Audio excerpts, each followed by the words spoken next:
ನಮಸ್ಕಾರ ವೀಕ್ಷಕರೇ, hello doctor ನೇರ ಪ್ರಸಾರ ಕಾರ್ಯಕ್ರಮಕ್ಕೆ ತಮ್ಮೆಲ್ಲರಿಗೂ ಆತ್ಮೀಯ ಸ್ವಾಗತ. ನಾನು ಲಾವಣ್ಯ ಹೇಮಂತ್. ಎಂದಿನಂತೆ ನಿಮ್ಮ ಆರೋಗ್ಯ ಸಮಸ್ಯೆಗೆ ಸೂಕ್ತವಾದ ಸಲಹೆ ಹಾಗೂ ಪರಿಹಾರವನ್ನ ತಿಳಿಸಿಕೊಡುವಂತಹ ಕಾರ್ಯಕ್ರಮವೇ ನಮ್ಮ ಈ ಹಲೋ ಡಾಕ್ಟರ್ ಕಾರ್ಯಕ್ರಮ. ಇವತ್ತಿನ ಕಾರ್ಯಕ್ರಮದಲ್ಲಿ ನಾವು ಹೇರ್ ಟ್ರಾನ್ಸ್ಪ್ಲಾಂಟೇಷನ್ ಸಮಸ್ಯೆ ಬಗ್ಗೆ ಮಾತಾಡ್ತಾ ಇದ್ದೀವಿ. ಅದ್ರ ಬಗ್ಗೆ ಹೆಚ್ಚಿನ ಮಾಹಿತಿಯನ್ನ ತಿಳಿಸ್ಕೊಡೋದಕ್ಕೆ ನಮ್ಮ ಜೊತೆ ಇದ್ದಾರೆ ಹೇರ್ ಅಂಡ್ ಸ್ಕಿನ್ ಫ್ಯಾಕ್ಟರಿಯ ಟೆಕ್ನಿಕಲ್ ಹೆಡ್ ಆಗಿರುವಂತಹ ಲಕ್ಷ್ಮಿಯವರು. ಲಕ್ಷ್ಮಿಯವರೇ ನಮಸ್ತೆ, ಕಾರ್ಯಕ್ರಮಕ್ಕೆ ಸ್ವಾಗತ. Thank you. ಮೊದಲಿಗೆ ಜನಸಾಮಾನ್ಯರಿಗೆ ಅರ್ಥ ಆಗೋ ರೀತಿಯಲ್ಲಿ ಹೇರ್ ಟ್ರಾನ್ಸ್ಪ್ಲಾಂಟೇಷನ್ ಅಂದ್ರೆ ಏನು ಅಂತ ತಿಳಿಸಿ. ಹೇರ್ ಟ್ರಾನ್ಸ್ಪ್ಲಾಂಟೇಷನ್ ಅಂತಂದರೆ ನಾವು ಕನ್ನಡದಲ್ಲಿ ಕಸಿ ಅಂತ ಹೇಳ್ತೀವಿ, ಒಂದು ನಾಟಿ ಮಾಡೋದು ಅಂತ ಏನು ಹೇಳ್ತೀವಿ ಅದನ್ನು ನಾವು ಹೇರ್ ಟ್ರಾನ್ಸ್ಪ್ಲಾಂಟೇಷನ್ ಅಂತ ಹೇಳಿ ಕರಿತೀವಿ. ಈ ಪ್ರೊಸೆಸಿಂಗ್ ಹೇಗಿರುತ್ತೆ ಅಂತಂದರೆ, ಒಂದು ಯಾವುದೇ ಥರ ಸ್ಟಿಚ್ ಇರೋದಿಲ್ಲ, ಯಾವುದೇ ಥರ ಮಾರ್ಕ್ ಇರೋದಿಲ್ಲ, ಪ್ಲಸ್ ಯಾವುದೇ ಥರ ಪೇನ್ ಕೂಡ ಇರೋದಿಲ್ಲ. ಏನು ನಾವು ಒಂದೊಂದೇ ಫಾಲಿಕಲ್ನ ತೆಗೆದು ಒಂದು ಎಕ್ಸ್ಟ್ರಾಕ್ಷನ್ ಮಾಡಿ ಒಂದು ಖಾಲಿ ಇರೋ ಜಾಗಕ್ಕೆ ಇಂಪ್ಲಾಂಟೇಷನ್ ಮಾಡ್ತಾ ಹೋಗ್ತೀವೋ, ಅಂದರೆ ಫಿಲ್ ಮಾಡ್ತಾ ಹೋಗ್ತೀವೋ, ಅದನ್ನು ನಾವು ಹೇರ್ ಟ್ರಾನ್ಸ್ಪ್ಲಾಂಟೇಷನ್ ಅಂತೇಳಿ ಕರಿತೀವಿ. ಓಕೆ, ಮೇನ್ ಆಗಿ ಇವತ್ತಿನ ಜನರೇಷನ್ ಅಲ್ಲಿ ಪ್ರತಿಯೊಬ್ಬರಿಗೂ ಹೇರ್ ಫಾಲ್ ಸಮಸ್ಯೆ ಕಾಡ್ತಾನೆ ಇರುತ್ತೆ. ಸ್ಕೂಲ್ಗೆ ಹೋಗೋ ಮಕ್ಕಳಿಂದ ಹಿಡಿದು ಆಫೀಸ್ಗೆ ಹೋಗೋವರೆಗೂ ಯಾವೆಲ್ಲ ಕಾರಣಕ್ಕೆ ಹೇರ್ ಫಾಲ್ ಸಮಸ್ಯೆ ಬರ್ಬೋದು ಅಂತ ಇತ್ತೀಚಿನ ದಿನಗಳಲ್ಲಿ ನೋಡೇ ಇರ್ಬೋದು. ನಮ್ಮೊಂದು ಲೈಫ್ ಸ್ಟೈಲ್ ಹೇಗಿರುತ್ತೆ ಅಂದರೆ, ಒಂದು ಕಲರ್ ಮಾಡಿಸೋದಾಗಿರ್ಬೋದು, ಒಂದು ಲೇಡೀಸ್ ಅಲ್ಲಿ ಅಥವಾ ಹುಡುಗಿರು ಏನಂದ್ರೆ ಒಂದು ಸ್ಟ್ರೈಟ್ನಿಂಗ್ ಮಾಡಿಸೋದ್ರಿಂದ ಆಗಿರ್ಬೋದು. ಅದು ಹೇಳ್ಬೇಕಂತಂದ್ರೆ ಒಂದು ಡಸ್ಟ್ ಅಲರ್ಜಿ, ಡ್ಯಾಂಡ್ರಫ್. ಇತ್ತೀಚಿನ ದಿನಗಳಲ್ಲಿ ನಾವು ಬಳಸುವಂತ ನೀರು ಕೂಡ ನಮಗೆ ಕೆಲವೊಮ್ಮೆ ಹೇರ್ ಫಾಲಿಂಗ್ ಆಗೋ ಚಾನ್ಸಸ್ ಕೂಡ ಇರುತ್ತೆ. ಸೊ ಈಗ ಕಡ್ಡಾಯವಾಗಿ ಹೆಲ್ಮೆಟ್ ಇರ್ಬೋದು, ಒಂದು ಲೇಡೀಸ್ ಅಲ್ಲಿ ಹಾರ್ಮೋನ್ಸ್ ವೇರಿಯೇಷನ್ ಪೋಸ್ಟ್ ಪ್ರೆಗ್ನೆನ್ಸಿ ಟೈಮಲ್ಲಿ, ಪ್ಲಸ್ ಈ ಥರ ಥೈರಾಯ್ಡ್, ಈ ಥರ ಎಲ್ಲ ಒಂದು ನಾನಾ ಕಾರಣಗಳಿಂದಾಗಿ ಹೇರ್ ಫಾಲಿಂಗ್ ಜಾಸ್ತಿ ಆಗ್ತಾ ಹೋಗ್ತಾ ಇದೆ ಇತ್ತೀಚಿನ ದಿನಗಳಲ್ಲಿ. ಓಕೆ, ಇನ್ನು ಹೇಳೋದಾದ್ರೆ ಮಾರ್ಕೆಟ್ ಅಲ್ಲಂತೂ ಕಲರ್ಫುಲ್ ಆಗಿರುವಂತ ಆಡ್ಸ್ ಆಗಿರ್ಬೋದು, ಶಾಂಪೂ, ಕಂಡೀಷನರ್ ನಾವು ನೋಡ್ತಾ ಇದೀವಿ. ಆಗಿನ ದಿನದಲ್ಲ ಕಂಡೀಷನರ್ ಇರಲಿಲ್ಲ, ಇವಾಗಂತೂ ಕಂಡೀಷನರ್ ತುಂಬಾನೇ ಯೂಸ್ಫುಲ್, ನೆಸೆಸಿಟಿ ಆಗ್ಬಿಟ್ಟಿದೆ. ಸೊ ಏನ್ ಹೇಳ್ತೀರಾ, ಕಂಡೀಷನರ್ ಎಷ್ಟು ಒಳ್ಳೇದು ಅಂತ?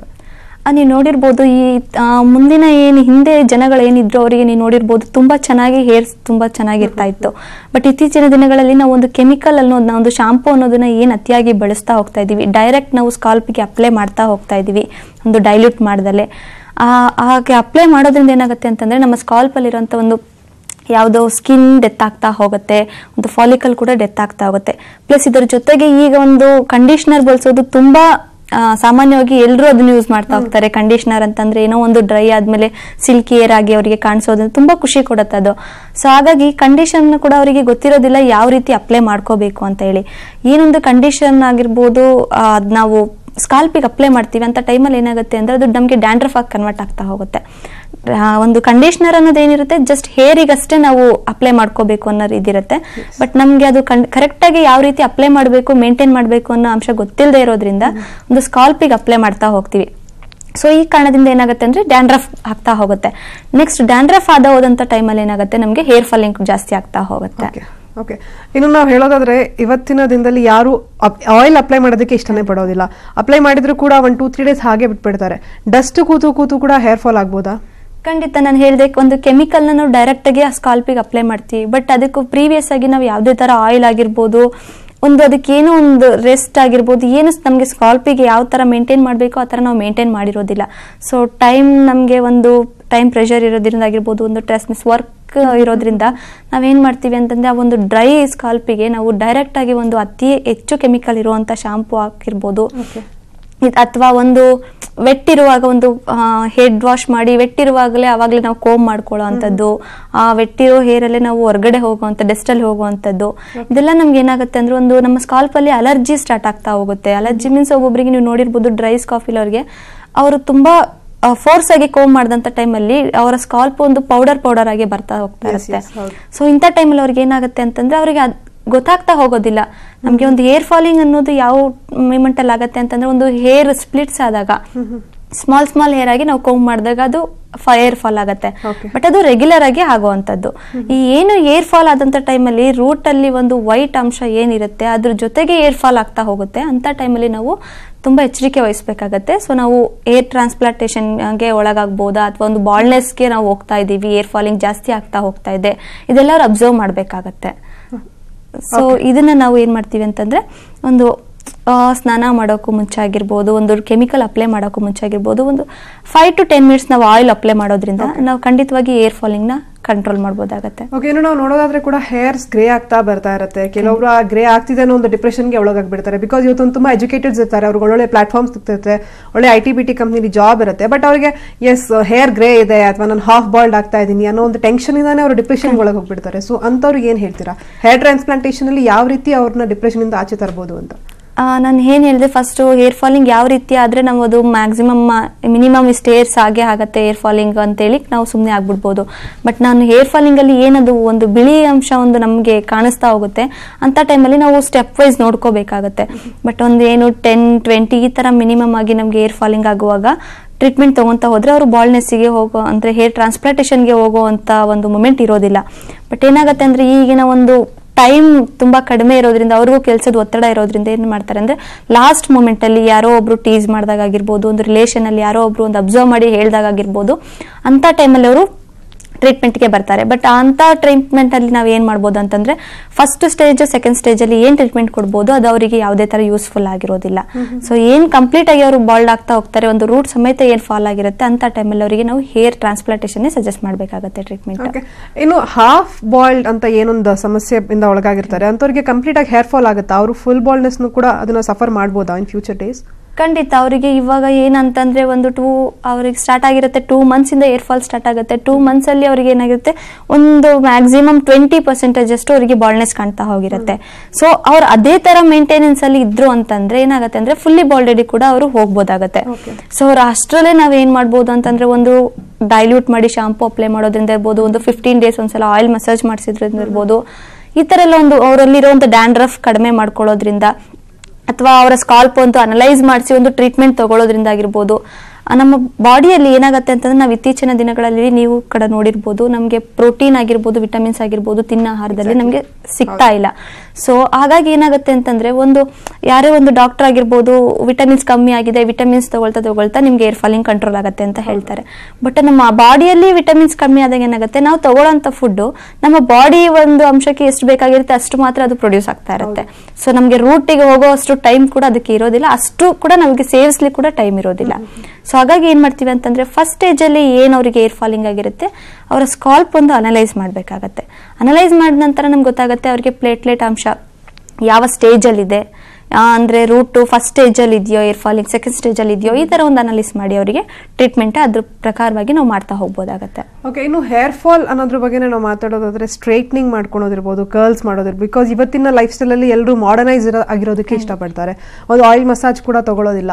ಸೊ ಹೇರ್ ಸ್ಟ್ರೈಟ್ನಿಂಗ್ ನಾವು ಎಷ್ಟು ದಿನಕ್ಕೊಮ್ಮೆ ಮಾಡಿದ್ರೆ, because beauty is very important for everybody. So ಅಂತವ್ರಿಗೆ ಏನ್ ಸಜೆಸ್ಟ್ ಮಾಡ್ತೀರಾ, ಎಷ್ಟು ದಿನಕ್ಕೊಮ್ಮೆ ಅವ್ರಿಗೆ ಒಂದು ಸ್ಟ್ರೈಟ್ನಿಂಗ್ ಆಗಿರ್ಬೋದು, ಕರ್ಲ್ಸ್ ಈ ತರ ಎಲ್ಲ ಮಾಡ್ಕೋಬಹುದು ಅಂತ?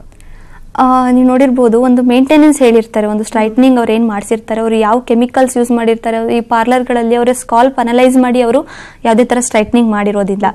ಅವ್ರಿಗೆ ಯಾವುದೋ ಒಂದು ಕ್ರೀಮ್ ಅಪ್ಲೈ ಮಾಡಿರ್ತಾರೆ, ಹೆವಿ ಕೆಮಿಕಲ್ ಇರುವಂತ ಕ್ರೀಮ್ ಅಪ್ಲೈ ಮಾಡಿರ್ತಾರೆ, ಪ್ಲಸ್ ಮೇಂಟೆನೆನ್ಸ್ ಕೂಡ ಹೇಳಿರ್ತಾರೆ. ಬಟ್ ಟೈಮ್ ಇಲ್ಲದೆ ಇರೋದ್ರಿಂದ ಏನಾಗುತ್ತೆ, ಸ್ಟ್ರೈಟ್ನಿಂಗ್ ಆಯ್ತು ನಾವು ಚೆನ್ನಾಗಿ ಕಾಣ್ತಾ ಇದೀವಿ, ಪ್ಲಸ್ ಮೇಂಟೈನ್ ಮಾಡೋ ಅವಶ್ಯಕತೆ ಇರಲ್ಲ ಅಂತ ಹೇಳ್ಕೊಂಡು ಅವರು ಮೇಂಟೈನ್ ಕೂಡ ಮಾಡ್ಲಿಕ್ಕೆ ಹೋಗೋದಿಲ್ಲ. ಸೊ ಇಂಥ ಟೈಮಲ್ಲಿ ಏನಾಗುತ್ತೆ, ಅವರು ಡೈಲಿ ಕೂಡ ಅವ್ರು ಮೇಂಟೈನ್ ಅಥವಾ ಕಂಡೀಷನರ್, ಒಳ್ಳೆ ಕಂಡೀಷನರ್ ಆಗಿರ್ಬೋದು, ಶಾಂಪೂ ಆಗಿರ್ಬೋದು ಮೇಂಟೈನ್ ಮಾಡದೇ ಇರುವಂತ ಟೈಮಲ್ಲಿ ಅವ್ರಿಗೆ ದಿನ ಅದೇನಾಗುತ್ತೆ, ಒಂದು ಸ್ಟ್ರೈಟ್ನಿಂಗ್ ಮಾಡಿಸಿರುವಂತ ಕೂದಲು ಕರ್ಲಿ ಆಗ್ತಾ ಹೋಗುತ್ತೆ. ಸೊ ಅಂತ ಟೈಮಲ್ಲಿ ಅವ್ರು ಏನ್ ಮಾಡ್ತಾರೆ, ಡೈಲಿ ಸ್ಟ್ರೈಟ್ನಿಂಗ್ ಐರನ್ ಇಂದ ಡೈಲಿ ಸ್ಟ್ರೈಟ್ನಿಂಗ್ ಮಾಡಿಸ್ತಾ ಹೋಗ್ತಾರೆ. ಸೊ ಈಗ ಮಾಡೋ ಬದಲು ನಮ್ಗೆ ಏನ್ ಮೇಂಟೆನೆನ್ಸ್ ಹೇಳಿರ್ತಾರೆ ಆ ಮೇಂಟೆನೆನ್ಸ್ ಮಾಡ್ತಾ ಒಂದು 10 days ಒಂದ್ಸಲ ಅವರು ಸ್ಟ್ರೈಟ್ನಿಂಗ್ ಮಾಡ್ಕೊಂತ ಹೋದ್ರೆ ಅವರು ಮ್ಯಾಕ್ಸಿಮಮ್ ಒಂದು ಏರ್ ಫಾಲಿಂಗ್ ಏನಾಗ್ತಿದೆ ಅದರಿಂದ ಅವ್ರು ಹೊರಗೆ ಬರ್ಬೋದಾಗತ್ತೆ. ಅಂದ್ರೆ ಒಂದು 15 days ಖಂಡಿತ 10 to 15 days ಒಳಗಡೆ ಅವ್ರು ಒಂದ್ಸಲ ಮಾಡ್ಕೋಬೋದಾಗತ್ತೆ. ಬಟ್ ಮೇಂಟೆನೆನ್ಸ್ ಏನಿರುತ್ತೆ ಆ ಮೇಂಟೆನೆನ್ಸ್ ಅವ್ರು ಮಾಡ್ಲೇಬೇಕಾಗತ್ತೆ. ಇನ್ನು ಹೇರ್ ಟ್ರಾನ್ಸ್ಪ್ಲಾಂಟ್ ಮಾಡಿಸ್ಕೊಳ್ಳೋದಕ್ಕೆ ಸಾಕಷ್ಟು ಜನಕ್ಕೆ ಭಯ ಇರುತ್ತೆ. ಬಿಕಾಸ್ ಈ ಸರ್ಜರಿ ಅಂತ ಅಂದ್ರೇನೆ ದೇಹದಲ್ಲಿ ನಮ್ಗೆ ಯಾವುದೇ ಒಂದು ಅಂಗಕ್ಕೆ ಸರ್ಜರಿ ಮಾಡಿಸ್ಬೇಕಂದ್ರೆ ಹೆದರ್ತಾರೆ, ಅಂತದ್ದು ಸ್ಕ್ಯಾಲ್ಪಿಗೆ ಮಾಡಿಸ್ಬೇಕಂದ್ರೆ ತುಂಬಾ ಹೆದರ್ತಾರೆ. ಹೇಗೆ ನಿಮ್ಮಲ್ಲಿ ಪೇನ್ಲೆಸ್ ಅಥವಾ ಪೇನ್ಫುಲ್ ಯಾವ ರೀತಿ ಒಂದು ಟ್ರೀಟ್ಮೆಂಟ್ ಕೊಡ್ತೀರಾ? ನಾನು ಹೇಳಿದೆ ನಮ್ಮಲ್ಲಿ FUE ಮೆಥಡ್ ಅಂತ ಸಿಗುವಂಥದ್ದು, ಫಾಲಿಕಲಿ ಯೂನಿಟ್ ಎಕ್ಸ್ಟ್ರಾಕ್ಷನ್ ಅಂತ ಹೇಳಿ. ಬಟ್ ನಾನು ಮುಂಚಿತವಾಗಿ ಹೇಳ್ದಂಗೆ ಯಾವುದೇ ತರ ಸ್ಟಿಚ್ ಇರೋದಿಲ್ಲ, ಪೇನ್ ಇರೋದಿಲ್ಲ, ಪ್ಲಸ್ ಮಾರ್ಕ್ ಕೂಡ ಉಳ್ಕೊಳ್ಳೋದಿಲ್ಲ. ಸೊ ಮುಂಚೆ ಹೇರ್ ಟ್ರಾನ್ಸ್ಪ್ಲಾಂಟೇಷನ್ಗೆ ಬಂದವರು ಯಾಕೆ ಹೆದರ್ತಾರೆ ಅಂತಂದ್ರೆ, ಮುಂಚೆ ಒಂದು ಪ್ರೊಸೆಸಿಂಗ್ ಇತ್ತು FUT ಮೆಥಡ್ ಅಂತ ಹೇಳಿ. ಅದ್ರಲ್ಲಿ ಏನ್ ಮಾಡ್ತಿದ್ವಿ ಅಂದ್ರೆ ನಾವು ಒಂದು ಲೇಯರ್ನ ಫುಲ್ ಕಟ್ ಮಾಡಿ ಮುಂದಿನ ಭಾಗಕ್ಕೆ ಅಂದ್ರೆ ಖಾಲಿ ಇರೋ ಜಾಗಕ್ಕೆ ಸ್ಟಿಚ್ ಮಾಡುವಂತದ್ದು.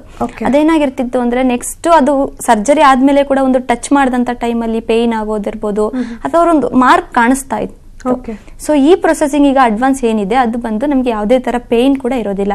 ಏನೊಂದು ಸ್ಟಾರ್ಟಿಂಗ್ ಅಲ್ಲಿ ನಾವು ಫೀವರ್ ಅಂತ ಹೋದಾಗ ಒಂದು ಇಂಜೆಕ್ಷನ್ಸ್ ತಗೋತೀವೋ ಆ ರೀತಿ ಒಂದು ಅನಸ್ತೇಶಿಯಾ ಇಂಜೆಕ್ಷನ್ ಕೊಡುವಾಗ ಅಷ್ಟೇ ನಮಗೆ ಒಂದು ಇಂಜೆಕ್ಷನ್ ಪೇನ್ ಅನ್ಸುತ್ತೆ. ಅದಾದ್ಮೇಲೆ ರೆಗ್ಯುಲರ್ ಆಗಿ ಅವರು ನಮ್ಮೊಟ್ಟಿಗೆ ಮಾತಾಡ್ಕೊಂತ ಏನೋ ಒಂದು ಅವರು ವರ್ಕಿಂಗ್ ಬಗ್ಗೆ ಹೇಳ್ಕೊಂತಾ ಇರ್ತಾರೆ, ಬಟ್ ನಮ್ಮ ಒಂದು ಸ್ಟಡೀಸ್ ಬಗ್ಗೆ ಕೇಳ್ತಾ ಇರ್ತಾರೆ. ಈ ತರ ಕೋಆರ್ಡಿನೇಟ್ ಮಾಡ್ಕೊಂಡೇ ನಮ್ಮಲ್ಲಿ ಸರ್ಜರೀಸ್ ಮಾಡಿಸ್ಕೊಂತಾರೆ. ಇನ್ನು ಬಂದಂತ ಕ್ಲೈಂಟಿಗೆ ಎದುರುದವ್ರಿಗೆ ಏನ್ ಮಾಡ್ತೀವಿ ಅಂತಂದ್ರೆ ನಾವು ಒಂದು ಲೈವ್ ಸರ್ಜರಿ ಅಂತ ನಡೀತಾ ಇರುತ್ತೆ. ಡೈಲಿ ನಮ್ಮಲ್ಲಿ 3 to 4 ಸರ್ಜರೀಸ್ ನಡೀತಾ ಇರುತ್ತೆ. ಅಂತ ಟೈಮಲ್ಲಿ ತುಂಬಾ ಭಯಭೀತರಾಗಿರೋರಿಗೆ ನಾವು ಸರ್ಜರಿ ಒಳಗೆ ಕರ್ಕೊಂಡೋಗಿ ಅವ್ರಿಗೆ ಲೈವ್ ಆಗಿ ಮಾತಾಡ್ಲಿಕ್ಕೆ ಬಿಡ್ತೀವಿ. ಲೈವ್ ಅಲ್ಲಿ ಖಂಡಿತ. ಯಾಕೆಂದ್ರೆ ಇವಾಗ ಒಂದು ಕ್ಲೈಂಟಿಗೆ ಒಂದು ಪೇಷಂಟ್ಗೆ ಇನ್ನೊಂದು ಪೇಷಂಟ್ ಹೇಳ್ದಾಗ್ಲೇ ಅಷ್ಟೇನೆ ಅವ್ರಿಗೆ ಸ್ವಲ್ಪ ಕಾನ್ಫಿಡೆಂಟ್ ಬರುವಂತದ್ದು. ಸೊ ಹೀಗಾಗಿ ನಾವೇನ್ ಮಾಡ್ತೀವಿ, ಒಂದು ಪೇನ್ ಆಗತ್ತೋ ಆಗಲ್ವೋ ಅನ್ನೋ ಒಂದು ಡೌಟಿಗೆ ಅವರಿಗೆ ಸರ್ಜರಿ ನಡೀತಾ ಇರುವಂತ ಒಂದು ಪೇಷಂಟ್ ಜೊತೆ ಅವ್ರನ್ನ ಕೋಆರ್ಡಿನೇಟ್ ಮಾಡ್ತೀವಿ. ನೆಕ್ಸ್ಟ್ ಅವರಿಗೆ ಎಲ್ಲೆಲ್ಲ ಕಾನ್ಫಿಡೆಂಟ್ ಆದ್ಮೇಲೆ ಇನ್ನೂ ಒಂದು ಡೌಟ್ ಇರುತ್ತೆ ರಿಸಲ್ಟಿನ ಬಗ್ಗೆ ಅಂತ. ಏಕೆಂದ್ರೆ ನಮ್ಮಲ್ಲಿ PRP ಟ್ರೀಟ್ಮೆಂಟ್ ಅಂತ ನಾನು ಹೇಳಿದೆ ಮುಂಚೆ. ಆ PRP ಟ್ರೀಟ್ಮೆಂಟ್ಗೆ ಹಿಂದಿನ ತಿಂಗಳು ಏನ್ ಸರ್ಜರಿ ಮಾಡಿಸ್ಕೊಂಡಿರ್ತಾರೆ ಅವರು ಆ ದಿನದಂದು ಯಾರಾದ್ರೂ ಒಬ್ರು ಟ್ರೀಟ್ಮೆಂಟ್ಗೆ ಬಂದಿರ್ತಾರೆ. ಆ ಒಂದು ತಿಂಗಳಲ್ಲಿ ಅವ್ರಿಗೆ ಏನಾಗಿರುತ್ತೆ ಅಂದ್ರೆ 1 ಇಂಚ್ ಅಷ್ಟು ಹೇರ್ ಗ್ರೋತ್ ಆಗಿರುತ್ತೆ. ಸೊ ಏನ್ ಈ ಕನ್ಸಲ್ಟೇಷನ್ಗೆ ಬಂದಂತ ಕ್ಲೈಂಟ್ ಏನ್ ಲೈವ್ ಸರ್ಜರಿ ಆಗ್ತಾ ಇರುವಂತ ಒಂದು ಕ್ಲೈಂಟ್ ಜೊತೆ ಪೇನ್ ಆಗತ್ತೋ ಆಗಲ್ವೋ ಅಂತ ಕಾನ್ಫಿಡೆಂಟ್ ಅಲ್ಲಿ ತಿಳ್ಕೊಂಡ್ ಬಂದಿರ್ತಾರೆ. ಸೊ ಹೊರಗೆ ಬಂದ ನಂತರ ಒಂದು ಟ್ರೀಟ್ಮೆಂಟ್ ತಗೊಂಡು ರಿಸಲ್ಟ್ ಬಂದಿರೋರ್ನ ಕೂಡ ನಾವು ಲೈವ್ ಆಗಿ ಅವ್ರ ಜೊತೆ ಕೋಆರ್ಡಿನೇಟ್ ಮಾಡಕ್ ಬಿಟ್ಟಾಗ ಅವ್ರಿಗೆ ಒಂದು 100% ಸ್ಯಾಟಿಸ್ಫ್ಯಾಕ್ಷನ್ ಸಿಗುತ್ತೆ. ಈ ಕಡೆ ಪೇನ್ ಕೂಡ ಆಗಲ್ಲ, ರಿಸಲ್ಟ್ ಕೂಡ ಚೆನ್ನಾಗಿ ಬರುತ್ತೆ, ನಾನು ಆರಾಮಾಗಿ ಟ್ರೀಟ್ಮೆಂಟ್ ತಗೊಳ್ಬಹುದು ಅಂತ ಹೇಳಿ. ಬಿಕಾಸ್ ಕಾನ್ಫಿಡೆನ್ಸ್ ಅನ್ನೋದು ತುಂಬಾ ಮುಖ್ಯ. ಬಿಕಾಸ್ ಈ ಒಂದು ಲೈಫ್ ಸ್ಟೈಲ್ ಅಲ್ಲಿ ತುಂಬಾ ಬಿಸಿ ಶೆಡ್ಯೂಲ್ ಅಲ್ಲಿ ಅವ್ರೊಂದು ಬರಬೇಕು, ಒಂದು ಕಾನ್ಫಿಡೆನ್ಸ್ ಬೇಕು. ಬಿಕಾಸ್ ಒಂದು ಮಾತ್ರೆ ತಗೊಳ್ಳೋದಾಗಿರ್ಬೋದು, ಒಂದು ಹೋಮಿಯೋಪತಿ ಹೋಗಿ ನಂಗೆ ಹೇರ್ ಫಾಲ್ ಕಡಿಮೆ ಆಗಿದೆ ಅಂತ ಅನ್ಕೊಂಡು ಸುಮ್ಮನೆ ಆಗ್ಬಿಡ್ತಾರೆ. ಸೊ ಅಂತವ್ರಿಗೆ ಈ ಒಂದು ಸ್ಯಾಟಿಸ್ಫ್ಯಾಕ್ಷನ್ ಸಿಗೋದು ತುಂಬಾನೇ ಖುಷಿ ವಿಷಯ. ಇನ್ನು ನಾವು ನಿನ್ನ ಟ್ರೀಟ್ಮೆಂಟ್ ಬಗ್ಗೆ ಮಾತಾಡೋದಾದ್ರೆ ಹೇರ್ಗೆ ನೀವು ಹೇಳ್ತಾ ಇದ್ರಿ ಆಗ್ಲೇ ಡೋನರ್ ಏರಿಯಾ ಇಂದ ಕೂಡ ತಗೊಳ್ತೀರಾ ಅಂತ. ಇನ್ ಕೇಸ್ ಡೋನರ್ ಏರಿಯಾದಲ್ಲಿ ಅವ್ರಿಗೆ ಹೇರ್ ಗ್ರೋತ್ ಕಡಿಮೆ ಇದ್ರೆ ಆಲ್ಟರ್ನೇಟಿವ್ ಆಗಿ ಏನ್ ಮಾಡ್ತೀರಾ ಅಂತ? ಆಲ್ಟರ್ನೇಟಿವ್ ಅಂತ ಬಂದ್ರೆ ನಿಮ್ ನೋಡಿರ್ಬೋದು, ಬಿಯರ್ಡ್ ಅಲ್ಲಿ ತುಂಬಾ ದಟ್ಟವಾಗಿ ಕೂದಲಿರುತ್ತೆ, ಅವ್ರಿಗೆ ಥಿಕ್ನೆಸ್ ಆಗಿರುತ್ತೆ.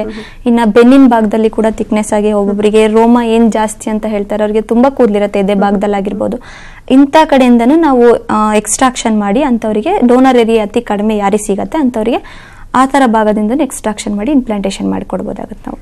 ಓಕೆ ಲಕ್ಷ್ಮಿ ಅವರೇ, ಇನ್ನಷ್ಟು ನಿಮ್ಮ ಹತ್ರ ಮಾತಾಡ್ತೀನಿ. ಅದಕ್ಕೂ ಮುಂಚೆ ಲಕ್ಷ್ಮಿ ಅವರೇ, ನಾವು ಆಗಲೇ ಟ್ರೀಟ್ಮೆಂಟ್ ಬಗ್ಗೆ ಮಾತಾಡ್ತಾ ಇದ್ವಿ.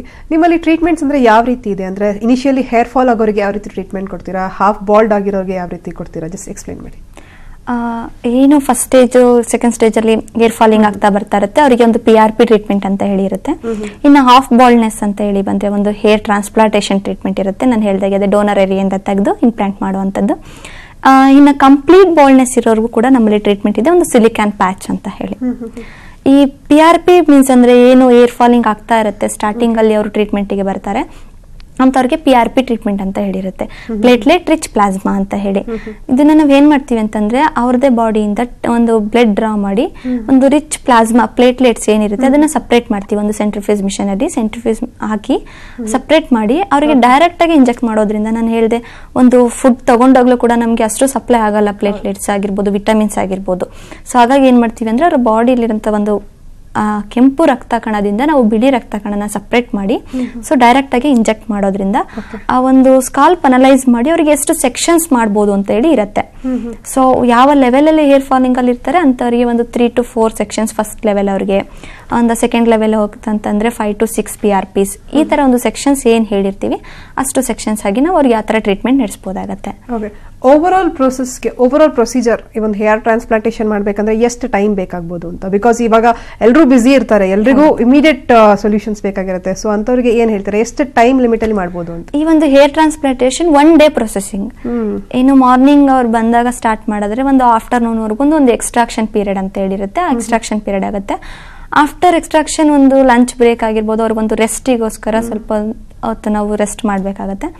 ಸೊ ಅದಾದ ನಂತರ ಒಂದು ಈವ್ನಿಂಗ್ ಒಂದು 7 to 8 hours ಒಂದು ಪ್ರೊಸೆಸಿಂಗ್ ಅಂತ ಹೇಳ್ಬೋದು. ಪ್ಲಾಂಟೇಶನ್ಗೆ ಒಂದು 3.5 hours ಹಿಡಿಯುತ್ತೆ, ಪ್ಲಸ್ ಎಕ್ಸ್ಟ್ರಾಕ್ಷನ್ ಒಂದು 3 hours ಹಿಡಿಯುತ್ತೆ. ಇನಿಷಿಯಲಿ ನಿಮ್ಮ ಹತ್ರ ಒಂದು ಏನ್ ಪೇಷಂಟ್ಸ್ ಬರ್ತಾರೆ ಅವರಿಗೆ ಯಾವ ರೀತಿ ಡಯಾಗ್ನೋಸಿಸ್ ಮಾಡ್ತೀರಾ ಅಂತ? ಸೊ ನಾವು ಒಂದು ಕನ್ಸಲ್ಟೇಷನ್ ಬಂದಂತ ಒಂದು ಕ್ಲೈಂಟಿಗೆ ನಾವು ಫಸ್ಟ್ ಅವರ ಒಂದು ಸ್ಕಾಲ್ಪ್ ಅನಲೈಸ್ ಮಾಡಿದ ನಂತರ ಅವ್ರನ್ನ ತಿಳ್ಕೊಬೇಕಾಗತ್ತೆ ಅವರಲ್ಲಿ ಯಾವ ಹ್ಯಾಬಿಟ್ಸ್ ಇದೆ.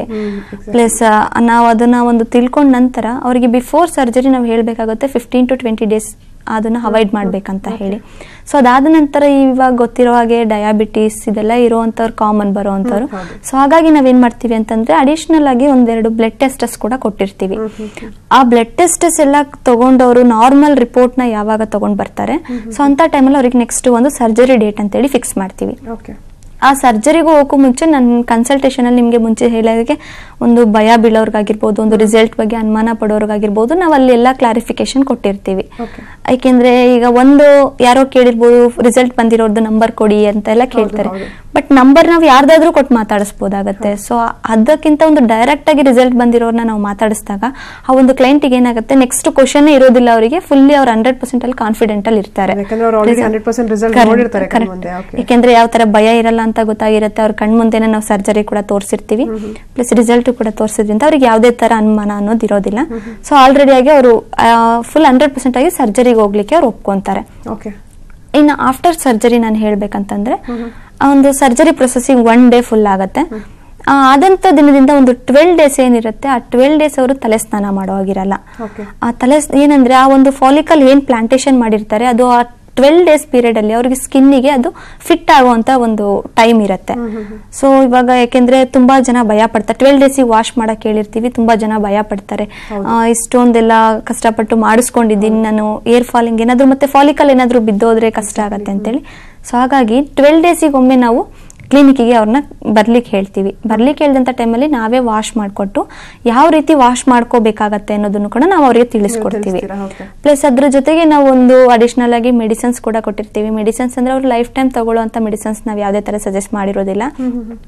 ಆ ಒಂದು ಅವ್ರ ಶಾಂಪೂನ ಯಾವ ರೀತಿ ಅಪ್ಲೈ ಮಾಡ್ಕೊಳ್ಬಹುದು, ಯಾವ ರೀತಿ ಯೂಸ್ ಮಾಡಬೇಕು, ಒಂದ್ ವೀಕ್ ಅಲ್ಲಿ ಎಷ್ಟು ಸಲ ಯೂಸ್ ಮಾಡ್ಬೇಕಾಗತ್ತೆ, ಆ ಒಂದು ಪ್ಲಾಂಟೇಶನ್ ಆಗಿರೋ ಜಾಗಕ್ಕಾಗಿರ್ಬೋದು, ಒಂದು ಎಕ್ಸ್ಟ್ರಾಕ್ಷನ್ ಆಗಿರೋ ಜಾಗಕ್ಕಾಗಿರ್ಬೋದು, ಒಂದು ಲೋಷನ್, ಆಯಿಂಟ್ಮೆಂಟ್, ಈ ತರ ಒಂದು ಮೆಡಿಸಿನ್ಸ್ 1.5 to 2 months ಅಷ್ಟೇ. ಅವರು ಏನ್ 2 months ವರೆಗೂ ಅವರ ಒಂದು ಹೆಡ್ ನ ಒಂದು ಬೇಬಿ ಆಗಿ ಕೇರ್ ಮಾಡ್ತಾರೆ. ಅವರು 100% ರಿಸಲ್ಟ್ ನ ಅವರು ನೋಡ್ತಾ ಹೋಗ್ತಾರೆ. ಬಟ್ ಏನಂದ್ರೆ ಅಲ್ಲಿ ನಾವು ಡೆಸ್ಟಿಗೆ ಹೋದಂತ ಟೈಮ್ ಅಲ್ಲಿ ಒಂದು ಪ್ಲಾಂಟೇಶನ್ ಮಾಡಿರೋಂತ ಜಾಗ ರೂಟಿನ ಜೊತೆಗೆ ನಮ್ಮಲ್ಲಿ ಡೆಸ್ಟ್ ಕೂಡ ಅದು ಒಳಗೆ ಹೋಗ್ತಾ ಇರುತ್ತೆ. ಸೊ ಅಂತ ಟೈಮಲ್ಲಿ ಅವರಿಗೆ ಇಚ್ಚಿಂಗ್ ಸ್ಟಾರ್ಟ್ ಆಗ್ಬೋದು ಅಥವಾ ಏನೋ ಒಂದು ಅಲರ್ಜಿ, ಇರಿಟೇಷನ್ಸ್ ಎಲ್ಲ ಆಗ್ಬೋದು. ಸೊ ಹಾಗಾಗಿ ಏನ್ ಮಾಡ್ತೀವಿ ಅಂತಂದ್ರೆ ಒಂದು 12 ಡೇಸ್ ವಾಶ್ ಆಗೋವರೆಗೂ, ಅದು ಒಂದು ಫಾಲಿಕಲ್ ಫಿಟ್ ಆಗೋವರೆಗೂ ಒಂದು ಡೆಸ್ಟ್ ಅವಾಯ್ಡ್ ಮಾಡಿ, ಪ್ಲಸ್ ನೀರು ಕೂಡ ಹಾಕದೇ ಇರೋ ತರ ಕಾಪಾಡಿ ಅಂತ ಹೇಳಿ ಒಂದು ಹೇಳಿರ್ತೀವಿ ಅಷ್ಟೇ. ಬಿಕಾಸ್ ಇನಿಷಿಯಲ್ ಸ್ಟೇಜ್ ಅಲ್ಲಿ ಏನೋ ಒಂದು ಸರ್ಜರಿ ಮಾಡ್ಕೊತಿದೀನಿ ಅನ್ನೋ ಎಕ್ಸೈಟ್ಮೆಂಟ್ ಅಲ್ಲಿ ತಗೋತಾರೆ. ಆಮೇಲೆ ನಾವು after surgery maintenance is very important ಅಂತ ಹೇಳ್ತೀರಾ. ಓಕೆ, ಇನ್ನು ನಾವು ಸರ್ಜರಿ ಬಗ್ಗೆ ಮಾತಾಡ್ತಾ ಇದ್ವಿ. ಸಿಲಿಕಾನ್ ಹೇರ್ ಪ್ಯಾಚ್ ಅದ್ರ ಬಗ್ಗೆ ಇನ್ನಷ್ಟು ಮಾಹಿತಿ ಕೊಡಿ. ಸಿಲಿಕಾನ್ ಹೇರ್ ಪ್ಯಾಚ್ ಅಂದ್ರೆ ಅದು ಒಂಥರ ನ್ಯಾಚುರಲ್ ಹೇರ್ ಆಗಿರುತ್ತೆ, ಬಟ್ ಅದು ಯಾವುದೇ ತರ ಗ್ರೋತ್ ಆಗ್ತಾ ಇರೋಲ್ಲ. ಏನು ಆರ್ಟಿಫಿಷಿಯಲ್ ಹೇರ್ ಅಂತ ಏನ್ ಕರಿತೀವಿ ಅದು ನೋಡಿರ್ಬೋದು ನೀವು. ಡೋನರ್ ಏರಿಯಾ ಕೂಡ ಇಲ್ಲದೆ ಇರೋಂತವರಿಗೆ, ಪ್ಲಸ್ ಅವರಿಗೆ ಒಂದು ಫುಲ್ಲಿ ಬಾಲ್ನೆಸ್ ಆಗಿರ್ತಾರೆ, ಅವ್ರು ಇನ್ನೂ ಒಂದು ಕಡಿಮೆ ಏಜ್ ಅಲ್ಲಿ ಇರ್ತಾರೆ, ಫುಲ್ಲಿ ಬಾಲ್ನೆಸ್ ಆಗಿರ್ತಾರೆ. ಅಂತವ್ರಿಗೂ ಕೂಡ ಒಂದು ನ್ಯಾಚುರಲ್ ಆಗಿ ಕಾಣೋ ತರ ಒಂದು ಸಿಲಿಕಾನ್ ಪ್ಯಾಚ್. ಆ ಸಿಲಿಕಾನ್ ಪ್ಯಾಚ್ ಅಲ್ಲೂ ಕೂಡ ಟೈಪ್ಸ್ ಇದೆ. ಒಂದು ಅವರು ಯಾವ ಟೈಪ್ಸ್ ಆಗಿರ್ಬೋದು, ಯಾವ ಒಂದು ಕ್ವಾಲಿಟಿ ಒಂದು ಚಾಯ್ಸ್ ಮಾಡ್ಕೊಂತಾರೆ ಅನ್ನೋದನ್ನ ಒಂದು ಕ್ಲೈಂಟ್ ಕನ್ಸಲ್ಟೇಷನ್ಗೆ ಬಂದಾಗ ನಾವು ಡೆಮೋ ತೋರಿಸಬಹುದಾಗತ್ತೆ. ಡೆಮೋ ತೋರಿಸಿದಂತ ಟೈಮಲ್ಲಿ ಅವರು ಯಾವ ತರ ಪ್ಯಾಚಸ್ ನನಗೆ ಬೇಕು, ಒಬ್ಬರಿಗೆ ಕರ್ಲಿ ಹೇರ್ ಇಷ್ಟ ಇರುತ್ತೆ, ಒಬ್ಬರಿಗೆ ಸ್ಮೂತ್ ಹೇರ್ ಇಷ್ಟ ಇರುತ್ತೆ, ಅವ್ರು ಚಾಯ್ಸ್ ಮಾಡ್ಕೊಂಡ ನಂತರ ನಾವು ಅವ್ರದ್ದು ಒಂದು ಮೆಜರ್ಮೆಂಟ್ ತಗೊಳ್ತೀವಿ. ಅವರ ಸ್ಕಾಲ್ಪ್ ಮೆಜರ್ಮೆಂಟ್ ತಗೊಂಡ ನಂತರ ಆ ಒಂದು ವೀಕ್ ಅಲ್ಲಿ ಅವರಿಗೆ ಬರ್ಲಿಕ್ಕೆ ಹೇಳಿ ಒಂದು ಪ್ಯಾಚ್ ಹಾಕ್ತೀವಿ. ಇದು ಬಂದು 1 hour ಪ್ರೊಸೀಜರ್ ಅಷ್ಟೇ, 1 to 1.5 hour ಪ್ರೊಸೀಜರ್ ಆಗಿರುತ್ತೆ. ಇದರಲ್ಲೂ ಕೂಡ ಮೇಂಟೆನೆನ್ಸ್ ಇರುತ್ತೆ. ಒಂದು ನಾವು ಈಗ ಸಪೋಸ್ ಗಮ್ಮಿಂಗ್ ಮಾಡಿಸ್ಕೊಂಡಿದ್ದಾರೆ ಅವರು, ಒಂದು ಗಮ್ಮಿಂಗ್ ಅಂತಂದ್ರೆ ನಾವು ಅದನ್ನ ಮನೆಯಲ್ಲಿ ತೆಗಿಲಿಕ್ಕೆ ಬರೋದಿಲ್ಲ. ಅದ್ರಲ್ಲೂ ಯಾವ ರೀತಿ ವಾಶ್ ಮಾಡಬೇಕು, ಅದನ್ನು ಕೂಡ ಯಾವ ರೀತಿ ಕೋಮ್ ಮಾಡಬೇಕು, ಒಂದು ಶಾಂಪೂ ಕಂಡೀಷನರ್ ಅಲ್ಲಿ ಯಾವ ರೀತಿ ಯೂಸ್ ಮಾಡಬೇಕು ಅನ್ನೋದನ್ನು ತಿಳಿಸ್ಕೊಟ್ಟಿರ್ತೀವಿ. ಸೊ ಏನಾಗತ್ತೆ ಅಂತಂದ್ರೆ ಇಲ್ಲಿ ಒಂದು ಕೋಮ್ ನಾವು ಯಾವ ತರ ಯೂಸ್ ಮಾಡಬೇಕು ಅಂತ ಹೇಳಿರ್ತೀವಿ, ಅಥವಾ ಅವರು ಬೇರೆ ತರ ಕೋಮ್ ಯೂಸ್ ಮಾಡಿದಂತ ಟೈಮಲ್ಲಿ ತುಂಬಾ ಹಾರ್ಡ್ ಆಗಿ ಕೋಮ್ ಮಾಡಿದಂತ ಟೈಮಲ್ಲಿ ಆ ಗಮ್ ಸ್ವಲ್ಪ ಲೂಸ್ ಆಗ್ತಾ ಹೋಗುತ್ತೆ. ಈ ಪ್ರೊಸೀಜರ್ ಬಗ್ಗೆ ಮತ್ತಷ್ಟು ಮಾತಾಡ್ತೀನಿ ಲಕ್ಷ್ಮಿ ಅವರ ನಿಮ್ಮ ಹತ್ರ. ಎಸ್ ಲಕ್ಷ್ಮಿ ಅವರಾಗ್ಲಿ ನಾವು ಗಮ್ಮಿಂಗ್ ಬಗ್ಗೆ ಮಾತಾಡ್ತಾ ಇದ್ವಿ, ಅದ್ರ ಬಗ್ಗೆ ಎಕ್ಸ್ಪ್ಲೇನ್ ಮಾಡಿ. ಈ ಗಮ್ಮಿಂಗ್ ಸಿಲಿಕಾನ್ ಪ್ಯಾಚ್ ಏನ್ ಗಮ್ಮಿಂಗ್ ಅನ್ನೋ ಚಾಯ್ಸ್ ಮಾಡ್ಕೊಂಡಿರ್ತಾರೆ ಅವರು, ಒಂದು ಸರ್ವಿಸ್ ಟೈಮ್ ನಾವು ಏನ್ ಹೇಳಿರ್ತೀವಿ ಆ ಟೈಮಲ್ಲಿ ಬಂದಂತ ಟೈಮಲ್ಲಿ ಅವ್ರು ಅದನ್ನ ರಿಮೂವ್ ಮಾಡ್ಲಿಕ್ಕೆ ಸಾಧ್ಯ ಆಗತ್ತೆ. ಸೊ ಇದೇನಾಗತ್ತೆ ಅಂತಂದ್ರೆ ಒಬ್ಬೊಬ್ರು ಕ್ವಶನ್ ಇರುತ್ತೆ, ನಾವು ಸ್ನಾನ ಮಾಡಿದಾಗ ನೀರು ಹೋಗಿರ್ಬೋದು, ಯಾವ ರೀತಿ ಹೊರಗೆ ಬರುತ್ತೆ ಅಂತ. ಬಟ್ ಅದರಲ್ಲಿ ಎಲ್ಲಾ ತರ ಫೆಸಿಲಿಟೀಸ್ ಇರುತ್ತೆ. ಒಂದು ಹೋಲ್ಸ್ ಆಗಿರ್ಬೋದು, ಒಂದು ಹೇರ್ ಡ್ರೈ ಆಗ್ಲಿಕ್ಕೆ, ಇದೆಲ್ಲ ತುಂಬಾ ಚೆನ್ನಾಗಿ, ಒಂದು ಸ್ಕಾಲ್ಪ್ ಗಾಳಿ ಆಡ್ಲಿಕ್ಕೆ ಕೂಡ ಅಡ್ವಾನ್ಸ್ ಆಗಿ ಇರುತ್ತೆ. ಪ್ಲಸ್ ಇನ್ನ ಇದರಲ್ಲಿ ನೆಕ್ಸ್ಟ್ ಹೇಳ್ಬೇಕು ಅಂತಂದ್ರೆ ಇದು ಕೂಡ ಮನೆಯಲ್ಲಿ ತಾನಾಗ್ ತಾನು ಓಪನ್ ಮಾಡ್ಲಿಕ್ಕೆ ಬರೋದಿಲ್ಲ, ಅಂದ್ರೆ ತೆಗಿಲಿಕ್ಕೆ ಬರೋದಿಲ್ಲ. ಏನೊಂದು ಅವರು ಸರ್ವಿಸ್ ಬಂದಾಗ ಅವರು ಅದನ್ನ ಸರ್ವಿಸಿಗೆ ಅಂತ ಹೇಳಿ ಅವರೇ ತೆಗೆದು ಮತ್ತೆ ಫಿಕ್ಸಿಂಗ್ ಮಾಡ್ಬೋದಾಗತ್ತೆ. ಓಕೆ. ಬಟ್ ಇದೇನಾಗುತ್ತೆ ಅಂತಂದ್ರೆ ಅವರ ಸ್ಕಾಲ್ಪ್ ಮುಖಾಂತರ ನಾವು 15 ಡೇಸ್ಗೆ ಒಂದ್ಸಲ ಅವ್ರನ್ನ ಸ್ಟಾರ್ಟಿಂಗ್ ಅಲ್ಲಿ ಒಂದು ಸಿಲಿಕಾನ್ ಪ್ಯಾಚ್ ಏನ್ ಮಾಡಿಸ್ಕೊಂಡಿರ್ತಾರೆ 15 ಡೇಸ್ಗೊಮ್ಮೆ ಅವ್ರನ್ನ ನಾವು ಕ್ಲಿನಿಕ್ಗೆ ಬರ್ಲಿಕ್ಕೆ ಅಂತ ಹೇಳಿರ್ತೀವಿ. ಯಾಕೆಂದ್ರೆ ಅವರ ಸ್ಕಾಲ್ಪಿಗೆ ಯಾವ ರೀತಿ ಗಮ್ ನಮ್ಗೆ ಸೂಟ್ ಆಗತ್ತೆ ಅಂತ ಹೇಳಿ ಟೆಸ್ಟ್ ಮಾಡ್ಲಿಕ್ಕಿರತ್ತೆ. ಇನ್ನ ಕ್ಲಿಪ್ಪಿಂಗ್ ಅಂತ ಬಂದಲ್ಲಿ ಕೆಲವೊಬ್ರು ಸಿಲ್ಕಿ ಏರ್ ನ ಚಾಯ್ಸ್ ಮಾಡ್ಕೊಂಡಿರ್ತಾರೆ, ಕ್ಲಿಪ್ಪಿಂಗ್ಸ್. ಯಾಕೆಂದ್ರೆ ಸಿಲ್ಕಿ ಏರ್ಗೆ ಕ್ಲಿಪ್ಪಿಗೂ ಅದು ಯಾವುದೇ ತರ ಅಡಿಷನಲ್ ತುಂಬಾ ದಿನ ಕೂರೋದಿಲ್ಲ, ಲೂಸ್ ಆಗ್ತಾ ಹೋಗುತ್ತೆ. ಸೊ ಹಾಗಾಗಿ ಸರ್ವಿಸಿಗೆ ಬರ್ತಾ ಇರ್ಬೇಕಾಗತ್ತೆ. ಈ ಎರಡಕ್ಕೂ ಹೋಲಿಸಿದ್ರೆ ನಮ್ ಗಮ್ಮಿಂಗ್ ಏನಿದೆ ಅದು ತುಂಬಾ ತುಂಬಾ ಒಳ್ಳೆ ಅಂತ ಹೌದು, ಖಂಡಿತ. ಯಾಕೆಂದ್ರೆ ಒಂದು ಯಾರೇ ಹಿಡಿದು ಹೇಳಿದ್ರು ಕೂಡ ಅದೊಂದು ಅವ್ರ ಕೈಗೆ ಬರೋದಿಲ್ಲ. ಸೊ ಈ ತರ ಒಂದು ಪ್ರೊಸೆಸಿಂಗ್ ಇರುತ್ತೆ. ಇನ್ನ ವೀವಿಂಗ್ ಅಂತ ಬಂದಾಗ ಲೇಡೀಸ್ ಅಲ್ಲಿ ಎಕ್ಸ್ಮೋಷನ್ ನೀವು ನೋಡಿರ್ಬೋದು, ಒಂದು ಮಿಡಲ್ ಅಲ್ಲಿ ಹೋಗಿರುತ್ತೆ ಅಥವಾ ಒಂದು ಫೋರ್ ಹೆಡ್ ಅಲ್ಲಿ ಹೋಗಿರುತ್ತೆ. ಅಂತ ಟೈಮಲ್ಲಿ ಅವರಿಗೆ ಟ್ರಾನ್ಸ್ಪ್ಲಾಂಟೇಷನ್ ಮಾಡಿಸ್ಕೊಳ್ಳಿಕ್ಕೆ ಭಯ ಆದಂತ ಟೈಮಲ್ಲಿ ಅವರು ಸಿಲಿಕಾನ್ ಪ್ಯಾಚ್ ನ ತಗೊಳ್ತಾರೆ. ಅಂತ ಟೈಮಲ್ಲಿ ಏನಾಗುತ್ತೆ ಅಂದ್ರೆ ಅವ್ರಿಗೆ ವೀವಿಂಗ್ ಅಂತ ಇರುತ್ತೆ. ಅವರ ಒಂದು ಕೂದಲಲ್ಲೇ ಒಂದು ಸ್ಟಿಚಬಲ್ ತರ ಮಾಡಿ ಅವರಿಗೆ ವೀವಿಂಗ್ ಆ ತರ ಫಿಕ್ಸ್ ಮಾಡಿರ್ತೀವಿ. ಈ ಮೂರು ಪ್ರೊಸೆಸಿಂಗ್ ಕೂಡ ಅವರಿಗೆ ನ್ಯಾಚುರಲ್ ಏರ್ ತರ ಕಾಣುತ್ತೆ, ಯಾವುದೇ ತರ ಎಫೆಕ್ಟ್ ಇರೋದಿಲ್ಲ ಇದರಿಂದ. ಸೊ ಯಾವುದೇ ಒಂದು ಸೈಡ್ ಎಫೆಕ್ಟ್ಸ್ ಇಲ್ಲ. ವೀವಿಂಗ್ ಅಂತ ಹೋದ್ರೆ ಅದು ಬೇಗ ಕ್ವಿಕ್ ಆಗಿ ಆಗುವಂತದ್ದು. ಖಂಡಿತ ಸೈಡ್ ಎಫೆಕ್ಟ್ ಅಂತ ಹೋದ್ರೆ ಇದ್ರಲ್ಲಿ ಯಾವುದೇ ತರ ನಾವು ಟ್ಯಾಬ್ಲೆಟ್ಸ್ ಇಂಜೆಕ್ಷನ್ಸ್ ಯಾವುದೇ ತರ ಕೊಡೋದಿಲ್ಲ. ಸೊ ಹಾಗಾಗಿ ಅವ್ರಿಗೆ ಯಾವುದೇ ತರ ಸೈಡ್ ಎಫೆಕ್ಟ್ಸ್ ಕೂಡ ಬರೋದಿಲ್ಲ. ಸೊ ಈ ಎಲ್ಲಾ ಪ್ರೊಸೆಸ್ ಅಲ್ಲೂ ಯಾವುದು ಪೇನ್ಫುಲ್ ಆಗಿರೋದಿಲ್ಲ. ಇಲ್ಲ. ಓಕೆ, ಒಳ್ಳೆ ವಿಷಯ. ಹಾಗೆ ಇನ್ನು ಕನ್ಸಲ್ಟೇಷನ್ಗೆ ಬಂದ್ರೆ ಎಲ್ಲರೂ ಬಿಸಿ ಇರ್ತಾರೆ, ಬರಕ್ಕಾಗೋದಿಲ್ಲ, ಆಲ್ಟರ್ನೇಟಿವ್ ಮೆಥಡ್ ಏನಾದ್ರು ಇದ್ರೆ ಹೇಳಿ, ನನಗೆ ಹೇರ್ ಅಂತೂ ಬೇಕೇ ಬೇಕು, ಬಟ್ ಆಲ್ಟರ್ನೇಟಿವ್ ಮೆಥಡ್ ಹೇಳಿ ಅಂತಾರೆ. ಸೊ ಅಂತವರಿಗೆ ನೀವು ಯಾವ ರೀತಿ ಒಂದು ಆಪ್ಷನ್ ಇಟ್ಕೊಂಡಿದ್ದಾರೆ ನಿಮ್ಮಲ್ಲಿ ಅಂತ? ಈಗ ಎಲ್ರ ಕೈಲೂ ಮೊಬೈಲ್ ಇರೋದ್ರಿಂದ ಒಂದು ವಾಟ್ಸ್ಆಪ್ ಅನ್ನೋದು ಇದ್ದೇ ಇರುತ್ತೆ. ಸೊ ಅದ್ರ ಮುಖಾಂತರ ನಾವು ಒಂದು ಅವರ ಸ್ಕಾಲ್ಪ್ ಪಿಕ್ ಸೆಂಡ್ ಮಾಡ್ಲಿಕ್ಕೆ ಹೇಳಿ, ಅತಿ ದೂರದಲ್ಲಿ ಯಾರಿರ್ತಾರೆ ಬರ್ಲಿಕ್ಕೆ ಆಗೋದೇ ಇಲ್ಲ ಅನ್ನೋರಿಗೆ ನಾವು ಲೈವ್ ಕಾಲ್ ಮುಖಾಂತರ ಕೂಡ ನಾವು ಮಾತಾಡಿ ಅವ್ರ ಜೊತೆ ಕನ್ಸಲ್ಟೇಷನ್ ಮಾಡ್ತೀವಿ. ಪ್ಲಸ್ ಅವರಿಗೆ ಸರ್ಜರಿ ಯಾವ ರೀತಿ ಆಗತ್ತೆ ಅನ್ನೋದನ್ನು ಕೂಡ ನಾವು ತೋರಿಸ್ಕೊಡ್ತೀವಿ. ರಿಸಲ್ಟ್ ಬಂದಿರೋರ್ನ ಕೂಡ ನಾವು ಅವ್ರ ಜೊತೆ ಕೂಡ ಮಾತಾಡ್ಲಿಕ್ಕೆ ಆ ಒಂದು ಟೈಮ್ ಅಲ್ಲಿ ಅವರಿಗೆ ಸಹಾಯ ಮಾಡ್ಕೊಡ್ತೀವಿ. ಈ ತರ ನಾವು ವಾಟ್ಸ್ಆಪ್ ಮುಖಾಂತರ ಕೂಡ ನಾವು ಕನ್ಸಲ್ಟೇಷನ್ ನಡೆಸ್ತೀವಿ. ಬರ್ಲೇಬೇಕು 100% ಅನ್ನೋಂಥದ್ದು ಏನಿಲ್ಲ. ಓಕೆ, ಸೊ ಈಸಿಲಿ ಆಕ್ಸೆಸಿಬಲ್ ಇದೆ ಎಲ್ಲರಿಗೂ ಅಂತ. ಇನ್ನು ನಿಮ್ಮ ಹೇರ್ ಅಂಡ್ ಸ್ಕಿನ್ ಫ್ಯಾಕ್ಟರಿಯಲ್ಲಿ ಯಾವ ರೀತಿ ಸ್ಪೆಷಲ್ ಆಫರ್ಸ್ ಇಟ್ಕೊಂಡಿದ್ದೀರಾ ಅಂತ? ಸ್ಪೆಷಲ್ ಆಫರ್ಸ್ ಅಂತಂದ್ರೆ ಯಾರೇ ಒಬ್ರು ಒಂದು ಥಿಂಗ್ಸ್ ನ ಸೆಲೆಕ್ಟ್ ಮಾಡ್ಕೊಳ್ಳಿಕ್ ಹೋದಾಗಲೂ ಕೂಡ ಯಾರು ಒಂದೇ ಸಲ ಯಾರು ಅದಷ್ಟಾಗಿ ತಗೊಳ್ಳಿಕ್ ಹೋಗೋದಿಲ್ಲ. ಸೊ ಅದ್ರಲ್ಲೂ ಹೆಡ್ ಅಂತ ಈಗ ನಮ್ಮ ಒಂದು ಹೆಲ್ತ್ ವಿಚಾರಕ್ಕೆ ಅಂತ ಬಂದಂತ ಟೈಮಲ್ಲಿ ಒಂದು 3-4 ಕಡೆ ವಿಚಾರಿಸ್ತೀವಿ ನಾವು. ಸೊ ಹಾಗಾಗಿ ಎಲ್ಲಾ ಕಡೆ ಇತ್ತೀಚಿನ ದಿನಗಳಲ್ಲಿ follicles, hair transplantation, air falling ಇದೆಲ್ಲ ಸಾಮಾನ್ಯವಾಗಿ ಆಗ್ತಾ ಇರೋದ್ರಿಂದ ತುಂಬಾ ಪ್ರೈಸಸ್ ಜಾಸ್ತಿ ಇರುತ್ತೆ. ಸೊ ನಮ್ಮಲ್ಲಿ ಏನಾಗಿದೆ ಅಂತಂದ್ರೆ ಎಲ್ರಿಗೂ ಈ ಒಂದು ಅವಕಾಶ ಸಿಗ್ಲಿ ಅಂತ ಹೇಳಿ ಬೆಸ್ಟ್ ರಿಸಲ್ಟ್ ಜೊತೆಗೆ 15 ರೂಪೀಸ್ ಪರ್ ಫಾಲಿಕಲ್ ಆಗಿ ನಾವು ಚಾರ್ಜ್ ಮಾಡ್ತಾ ಇದ್ದೀವಿ. ಇನ್ನು ಒಂದು ಸಿಲಿಕಾನ್ ಪ್ಯಾಚ್ ಅನ್ನೋಂಥದ್ದು ಕೂಡ ನಮ್ಗೆ ಅತಿ ಕಡಿಮೆ ಬೆಲೆಯಲ್ಲಿ ನಾವು ಅವರಿಗೆ ಫಿಕ್ಸ್ ಮಾಡಿ ಕೊಡ್ತಾ ಇದ್ದೀವಿ. ಸೊ ಆಫರ್ ಎಲ್ಲ ತುಂಬಾನೇ ಒಂದು ರೀಸನಬಲ್, ಪ್ರತಿಯೊಬ್ಬರು ಕೂಡ ಬಂದು ಮಾಡಿಸ್ಕೋಬಹುದು ಟೆನ್ಷನ್ ಫ್ರೀ ಆಗಿ. ಯಾಕೆಂದ್ರೆ ಒಂದು ಫಾಲ್ಗೆ 40-60 ಅಂತ ಹೇಳುವಾಗ ಅವರು ಫೀಲ್ ಮಾಡ್ತಾರೆ ನನ್ಗೊಂದು ಎಷ್ಟೋ ಲಕ್ಷ ಆಗತ್ತೇನೋ ಅನ್ನೋ ತರ ಫೀಲ್ ಮಾಡ್ತಾರೆ. ಖಂಡಿತ ಅಂತವ್ರಿಗೆ ಏನಾಗುತ್ತೆ ಅಂದ್ರೆ ಒಂದು ಫಾಲಿಕಲ್ಗೆ ಅತಿ ಕಡಿಮೆ ಬೆಲೆ ಅಂದ್ರೆ 15 ರೂಪೀಸ್ ಆಗಿ ನಾವು ಚಾರ್ಜ್ ಮಾಡ್ತಾ ಇದೀವಿ. ಪ್ಲಸ್ 100% ರಿಸಲ್ಟ್ ಅವ್ರಿಗೆ ಇದ್ದೇ ಇರುತ್ತೆ. ಓಕೆ, ಥ್ಯಾಂಕ್ ಯು ಲಕ್ಷ್ಮಿ ಅವರೇ. ಕಾರ್ಯಕ್ರಮಕ್ಕೆ ಬಂದು ಹೇರ್ ಟ್ರಾನ್ಸ್ಪ್ಲಾಂಟೇಷನ್ ಸಮಸ್ಯೆ ಬಗ್ಗೆ ಸಾಕಷ್ಟು ಉಪಯುಕ್ತ ಮಾಹಿತಿಗಳನ್ನ ತಿಳಿಸ್ಕೊಟ್ರಿ. ಧನ್ಯವಾದ. Thank you. ಇನ್ನು ವೀಕ್ಷಕರೇ, ನೀವು ಕೂಡ ಹೇರ್ ಫಾಲ್ ಸಮಸ್ಯೆಯಿಂದ ಬಳಲ್ತಾ ಇದ್ದು ತುಂಬಾ ಡಿಪ್ರೆಷನ್ಗೆ ಒಳಗಾಗಿದ್ರೆ ಆದಷ್ಟು ಬೇಗ ನಿಮ್ಮ ಹತ್ತಿರದ ಬ್ರಾಂಚ್ ಆಗಿರುವಂತಹ ಹೇರ್ ಅಂಡ್ ಸ್ಕಿನ್ ಫ್ಯಾಕ್ಟರಿಗೆ ಭೇಟಿ ಕೊಟ್ಟು ನಿಮ್ಮ ಸಮಸ್ಯೆಗೆ ಸೂಕ್ತವಾದ ಪರಿಹಾರವನ್ನ ಕಂಡುಕೊಳ್ಳಿ ಅಂತ ಹೇಳ್ತಾ ಇವತ್ತಿನ ಹಲೋ ಡಾಕ್ಟರ್ ಕಾರ್ಯಕ್ರಮವನ್ನ ಇಲ್ಲಿಗೆ ಮುಕ್ತಾಯಗೊಳಿಸ್ತಾ ಇದ್ದೀನಿ. ಧನ್ಯವಾದ.